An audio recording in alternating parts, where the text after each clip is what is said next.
भारतीय निर्यात के लिए इस बार बुरी खबर साउथ अफ्रीका से आई है और यहाँ पर साउथ अफ्रीका ने स्पष्ट रूप से भारतीय सामान का आयात करने से मना कर दिया है। बिजनेस स्टैंडर्ड के आर्टिकल की एक न्यूज पढ़कर ऐसा लगता है कि अफ्रीकी महाद्वीप का ये देश चाइना की ओर चल पड़ा है। पिछले कुछ सालों से भारत अफ्रीका में अपने खोए हुए व्यापार को फिर से खड़ा करने का प्रयास कर रहा है, जिसे कुछ गलतियों के कारण चाइना ने छीन लिया था। लेकिन दोबारा अफ्रीकी महाद्वीप में अपनी हुकूमत जमा पाना इतना आसान नहीं होने वाला जितना ये आसान दिखाई दे रहा है। भारतीय सरकार ये प्रयास कर रही है कि साउथ अफ्रीका भारतीय वस्तुओं पर लगे भारी आयात शुल्क को हटा ले, मुख्य रूप से टेक्सटाइल, गारमेंट्स और फुटवेयर सामान को लेकर, जिसके निर्यात में भारत एक बड़े स्तर पर बढ़ोतरी करना चाहता है। लेकिन साउथ अफ्रीका इस आयात शुल्क को हटाने से मना कर रहा है। अफ्रीका जितना आयात शुल्क भारतीय सामान पर लगाता है, आपको पता चलेगा तो आप हैरान हो जाओगे। भारतीय गारमेंट्स पर 40%, फुटवियर पर 31% और फैब्रिक पर 22% आयात शुल्क अफ्रीका कई सालों से लगाता आ रहा है।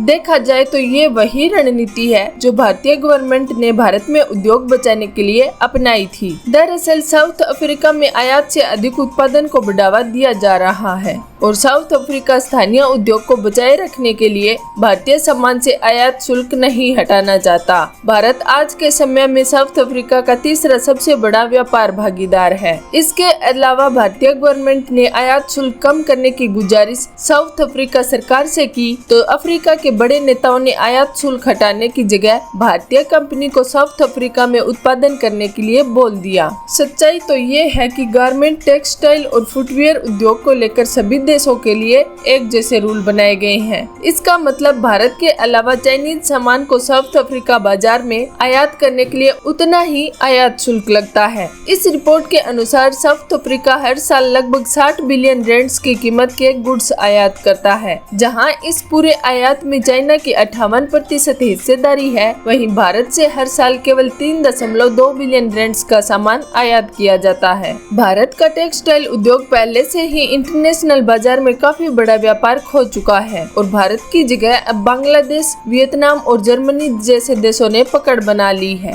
ये सब होने के बावजूद भी इस उद्योग को सरकार की ओर से कोई सहायता नहीं दी जा रही। इस सेक्टर में पिछले एक साल से PLI की खबरें तो आई थी, लेकिन कोई मुख्य कदम नहीं उठाया गया। इस सेक्टर को शायद किसी भी PLI की आवश्यकता नहीं पड़ती अगर बांग्लादेश से हो रहे टेक्सटाइल के आयात को नियंत्रण कर लिया जाता। भारतीय बाजार खुद इतना बड़ा है कि टेक्सटाइल उद्योगों को सहायता कर सके। शायद इस बात को समझना सरकार के लिए अभी बाकी है। साउथ अफ्रीका एक विकासशील देश है जहां पर इंडस्ट्रियलाइजेशन में काफी तेजी से बढ़ोतरी हुई है। अफ्रीका महाद्वीप जैसे कई देश बचे हुए हैं जहां भारत अपने खोए हुए व्यापार को पाने में सफलता प्राप्त कर सकता है। दोस्तों, आपका क्या कहना है अफ्रीका द्वारा लगाए गए आयात शुल्क के बारे में? कमेंट बॉक्स में कमेंट कर जरूर बताएं। वीडियो अच्छी लगी हो तो लाइक करें, शेयर करें और हमारे चैनल को सब्सक्राइब करें।